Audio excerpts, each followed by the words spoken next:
করছেন, ভালো লাগতো না? এটা এবারের নাম কি? জাবালে সুর।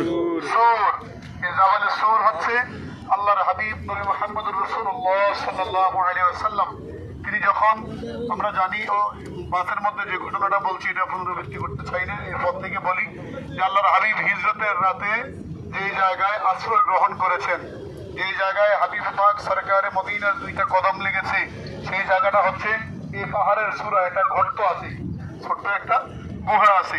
এই গুহার ভিতরে নবী মুহাম্মদ রাসূলুল্লাহ সাল্লাল্লাহু আলাইহি ওয়াসাল্লাম তিনি আশ্রয় গ্রহণ করেছিলেন।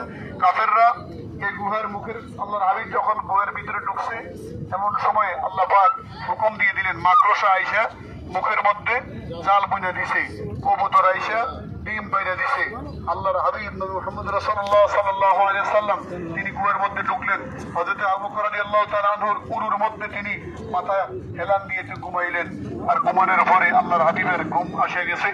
আর আবু বকর রাদিয়াল্লাহু তাআলা আনহু তিনি দেখলেন যে এই গুহার ভিতরে অনেকগুলি ছোট ছোট গর্ত রয়েছে। কি আছে? গর্ত আছে। তিনি মনে করলেন এই গুহার ভিতরে গর্ত যেহেতু আছে অবশ্যই সাপ থাকতে পারে। নিজের জামাটা ছিঁড়ে টুকরা টুকরা করে বিভিন্ন গর্তের মুখের মধ্যে তিনি দিয়ে দিলেন। আর একটা গুহার গর্তের মুখ বন্ধ করতে পারলেন না, জামা নাই। শেষ পর্যন্ত নিজের পাটা গুহার মধ্যে চাপ দিয়ে রেখে দিলেন। আর কিছুক্ষণ পরে দেখলেন যে ওনাকে গুহার ভিতর থেকে বারবার করে কে যেন দংশন করতেছে। বিষক্রিয়ায় ওনার সুন্দর চেহারাটা কালো বর্ণ ধারণ করছে। শেষ পর্যন্ত আল্লাহর হাবিবকে তিনি তখনও ডাক দেন নাই যে ইয়া রাসূলুল্লাহ আপনি আমার উরুর মধ্যে ঘুমিয়ে আছেন, আমি কষ্ট পাচ্ছি। তিনি ডাক দেয় নাই, কেননা আল্লাহর হাবিবকে যদি এই সময় ডাক দেয় তাহলে নবী মুহাম্মদ রাসূলুল্লাহ সাল্লাল্লাহু আলাইহি ওয়াসাল্লামের ঘুম ভেঙে যাবে, আল্লাহর হাবিবের শানে বেয়াদবি হবে। এই কারণে তিনি ডাক দেন নাই। কিন্তু মনের অজান্তে কোন সময় চোখ দিয়ে এক ফোঁটা পানি বের হয়ে রাসূলুল্লাহর মুখ মুবারকের মধ্যে পড়েছে।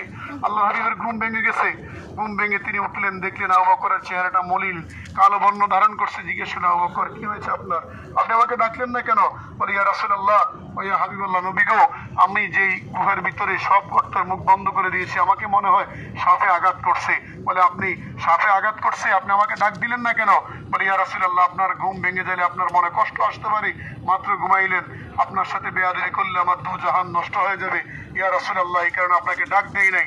আমার হাবিবে পাক তখন নিজের থুতু মুবারক আল্লাহর হাবিব হযরত আবু বকর রাদিয়াল্লাহু তাআলা আনহুর এই যে সাপ যে জায়গায় কাটছে সেই জায়গায় লাগাই দিলেন। মুহূর্তের ভিতরে আল্লাহর রাসূলের থুতু মুবারকের কারণে এই বিষাক্ত সাপের বিষ হযরত আবু বকর রাদিয়াল্লাহু তাআলা আনহুর গা থেকে সরে গেল। সুবহানাল্লাহ। এটা হচ্ছে রাসূলুল্লাহর একটা মুজিজার মতো, যে রাসূলুল্লাহ থুতু হচ্ছে একটা শেফা, রাসূলের থুতু হচ্ছে একটা শেফা। আল্লাহর হাবিব তখন আবু বকর রাদিয়াল্লাহু তাআলা আনহু তখন শুনলেন যে তরোয়ালের ঝনঝনি, চতুর্দিকে আওয়াজ যাচ্ছে, তরোয়ালের ঝনঝনি আওয়াজ শোনা যাচ্ছে। হযরত আবু বকর রাদিয়াল্লাহু তাআলা ভয় পেয়ে গেলেন যে ওগো আল্লাহর রাসূল, মনে হয় এখনই আমাদেরকে শেষ করে দিবে, তরোয়ালের ঝনঝনি শোনা যাচ্ছে। হযরত আবু বকর রাদিয়াল্লাহু তাআলা আনহুকে আল্লাহর হাবিব বলেছেন, ইয়া আবু বকর লা তাহজান ইন্নাল্লাহা মা'ানা। ইয়া আবু বকর তুমি চিন্তিত হইও না, পেরেশান হইও না। কেননা তুমি পেরেশান হওয়ার কারণ মনে করো না যে এখানে আমরা দুইজন আছি, তা মনে করো না, আমাদের সাথে আমাদের রব রয়েছে। সুবহানাল্লাহ। আল্লাহ যদি আমাদের সহায় থাকে তাহলে আমাদের কেউ কোনো ক্ষতি করতে পারবে না। এটা আমাদের বিশ্বাস আছে না নাই? এখনো পৃথিবীর সব যদি একদিকে যায় আর আমার রব যদি আমার পক্ষে থাকে, কোনো ক্ষতি হবে? ইনশাআল্লাহ বলেন। আল্লাহ আমাদেরকে যুগ যুগ ধরে নবী এবং রাসূলদেরকে যেভাবে আল্লাহ তাআলা নাজাত করে দিয়েছেন, আল্লাহ পাক আমাদেরকেও বিভিন্ন প্রকার মুসিবত থেকে কিভাবে নাজাত করে দিবে। সকলে আল্লাহুম্মা আমিন। আজকে আমরা এই ইতিহাসটা বাঁচে দিলে আবার বলবো। আমরা ছোট্ট পরিসরে জাবালে সুরের যে দ্বার প্রান্তে দাঁড়াইয়া আমরা একটু দুরূদ শরীফ কয়েকবার, সূরা ফাতিহা একবার, সূরা ইখলাস 3 বার পড়ি, কয়েকবার দুরূদ শরীফ পাঠ করে দোয়া করি। সকলে সূরা ফাতিহা একবার, সূরা ইখলাস 3 বার পড়েন।